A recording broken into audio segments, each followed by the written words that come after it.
L'écho, c'est clair sur BFM Business. Fabrice Lundi reçoit les décodeurs de l'écho.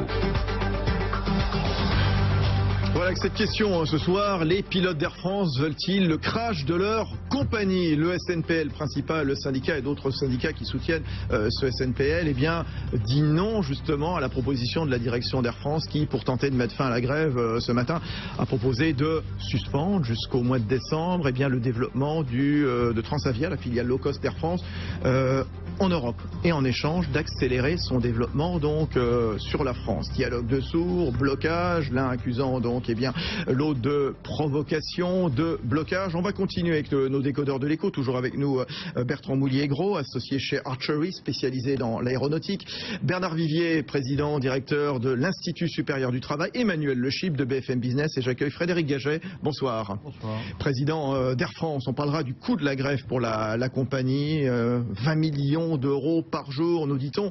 La compagnie qui souffre, bien sûr, 8 jours de grève, mais pas que Air France, hein. Oui, les aéroports concernés, bien entendu. C'est le cas d'Orly, bien entendu. C'est le cas des commerces désertés, justement. Reportage à la mi-journée, justement, Orly-Ouest, là où se décollent toutes les navettes vers Marseille, vers Toulouse, vers Nice. Reportage de Delphine New avec Cécile Tordeau. L'heure du déjeuner à Orly-Ouest, le hall 2, exclusivement dédié à Air France, est quasi désert. Il n'y a personne, c'est vide. Dans ce salon de thé haut de gamme, habituellement plein à 7 heures, les banquettes sont vides et les employés de la galerie marchande, plutôt désœuvrés, comme Sébastien, vendeur à la FNAC. On vient, on travaille et on attend. On attend qu'il y ait un client. Aux alentours de midi, 13h30, on a quand même 2 fois plus de monde que maintenant, normalement. Sur une journée à, 15 000 euros, on est passé à 6, 7 000, 8 000 euros de chiffre d'affaires à peu près. À quelques mètres de là, chute d'activité similaire constatée par Emmanuel, vendeur de lunettes de soleil. Depuis le début de la grève, oui, on a remarqué une baisse de 50% à peu près du chiffre d'affaires. On a une fréquentation qui est divisée par 2 dans le magasin. Air France détient 77% des parts de marché des vols domestiques. Alors depuis le début de la grève des pilotes, il y a une semaine, c'est tout l'écosystème autour de la compagnie aérienne qui est aussi frappé. Ici à Orly-Ouest, les commerçants n'ont qu'un seul souhait, c'est que cette grève des pilotes d'Air France se termine et très vite. L'impact sur le chiffre d'affaires va être bien sûr significatif, mais certains redoutent également des répercussions sur leur emploi. Voilà, reportage à Orly-Ouest de Cécile Tordeau, Delphine New, les professionnels du tourisme qui font grise mine, hein, comme ADP, je le disais, principal client qui est aussi dont Air France est le principal client. On a également les tours opérateurs, les congrès, bien entendu.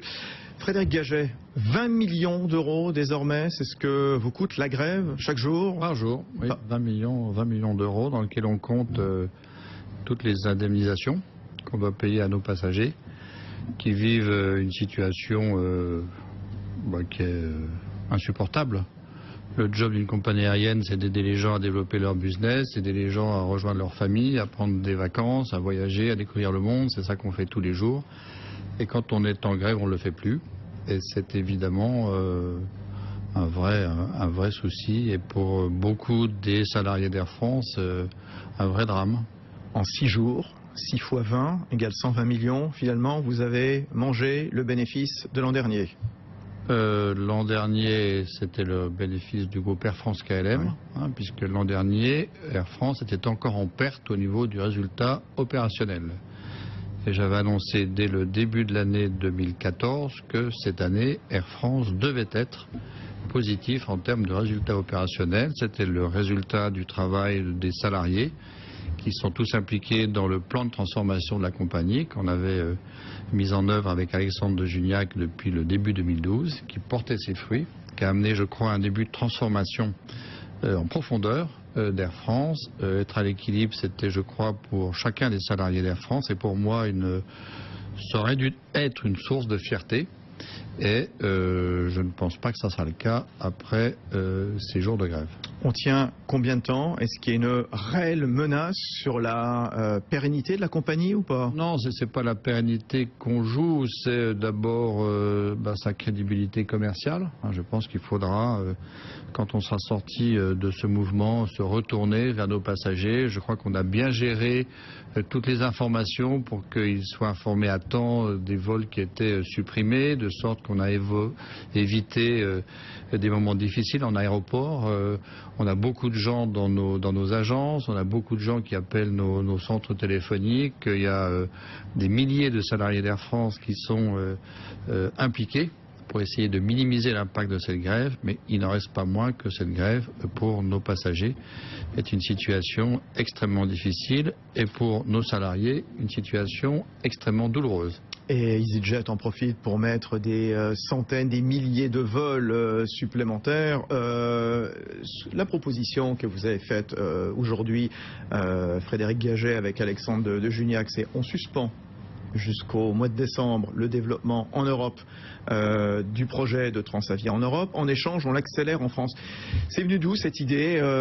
Qui est-ce qui a voulu siffler la fin de la partie? Vous avez reçu des coups de téléphone? Non, je crois que c'était d'abord la perception que le projet de créer ces compagnies Transavia en Europe qui viendraient supporter l'activité de Transavia France et de Transavia Hollande, qui existe déjà aujourd'hui, était un projet qui a été au départ un peu mal compris et qui a suscité tous ces mots de dumping social, d'outsourcing, d'externalisation.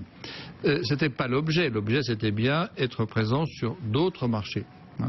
Être présent sur d'autres marchés en développant un concept qui est connu, d'ailleurs les low cost ont développé par le passé, qui est le concept de base opérationnelle, qui vous permet, en s'implantant dans des aéroports qui ne sont pas votre base principale, de créer un réseau autour de l'endroit où vous êtes implanté.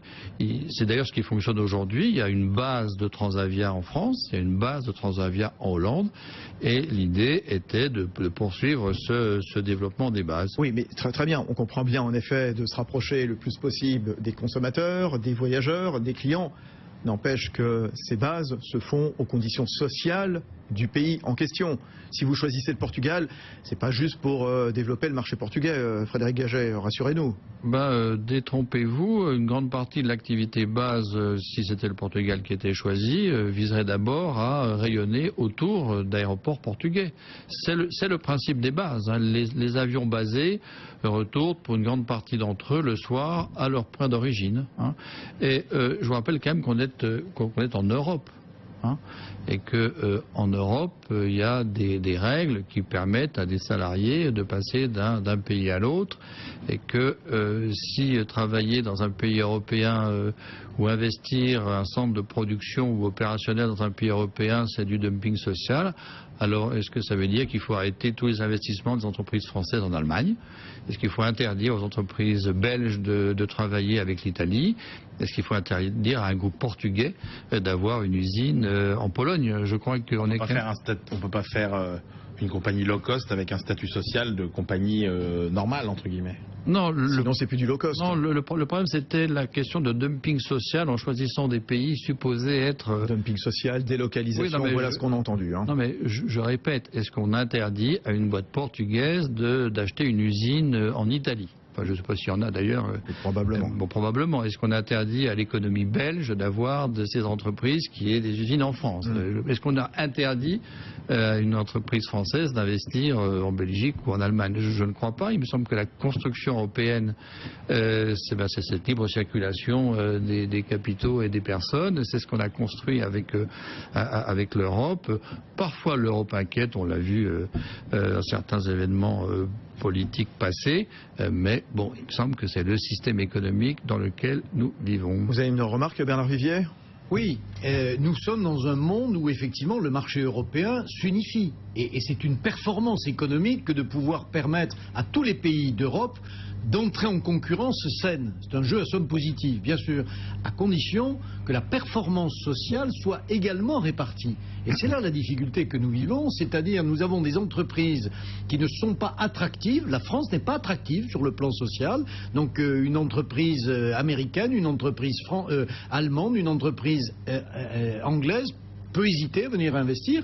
Et nous sommes défavorisés parce qu'effectivement, nous avons des baisses sur le plan social, et ça il faut l'organiser. Ça veut dire autrement que la performance sociale d'une entreprise se rappelle au bon souvenir de ses dirigeants quand ce dossier-là n'est pas suffisamment travaillé. Les syndicats dans les transports sont souvent émiettés et pas en situation de gérer avec la direction les évolutions sociales. Oui, Frédéric Gaget, est-ce qu'il est toujours difficile de diriger une entreprise comme Air France avec un taux de syndicalisation aussi élevé, et notamment ce taux très élevé chez les pilotes de ligne?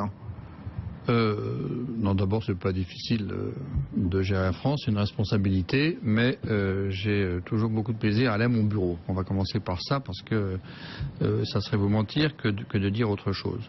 Ensuite, les partenaires sociaux, dans toute industrie, dans toute activité, sont des partenaires.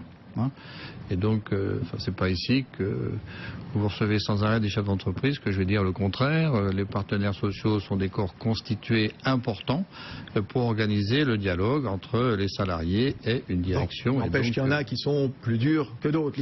Moi, je me souviens avoir interrogé à plusieurs reprises Pierre-Henri Gourgeon, donc le prédécesseur de Alexandre de Juniac.